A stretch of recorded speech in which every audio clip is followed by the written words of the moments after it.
தமிழ் தேசிய பேரியக்கத்தின் தலைமை செயற்குழு கூட்டம் தஞ்சையில் நேற்று நடைபெற்றது. கூட்டத்திற்கு தலைவர் மணியரசன் தலைமை தாங்கினார்.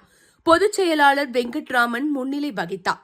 கூட்டத்தில் பொருளாளர் ஆனந்தன், துணைத் தலைவர் முருகன், துணை பொதுச் செயலாளர் அருணபாரதி, தலைமை செயற்குழு உறுப்பினர்கள் வைகரை, பலர் ராஜேந்திரன், மாரிமுத்து, தமிழ்மணி, விடுதலை சுடர் உள்பட பலர் கலந்து கொண்டனர். சேதமடைந்த சாலை சீரமைக்கப்படுமா? பொதுமக்கள் எதிர்பார்க்கப்படுகின்றனர். கூட்டாட்சி கோரிக்கை மாநாடு பின்னர் கூட்டத்தில் நிறைவேற்றப்பட்ட தீர்மானங்களை விளக்கி தலைவர் மணியரசன் நிருபர்களிடம் கூறியதாவது: நாடாளுமன்ற தொகுதி மறுசீரமைப்புக்கு மாற்றாக எல்லா மாநிலங்களுக்கும் பொது நாடாளுமன்றம் ஒன்று அமைக்கப்பட வேண்டும். உத்தரப்பிரதேசத்திற்கும் தமிழகத்திற்கும் சமமான எண்ணிக்கையில் பிரதிநிதித்துவம் தரப்பட வேண்டும். தமிழகத்தில் இருமொழிக் கொள்கையே போதுமானது. மும்மொழி கொள்கை வேண்டாம்.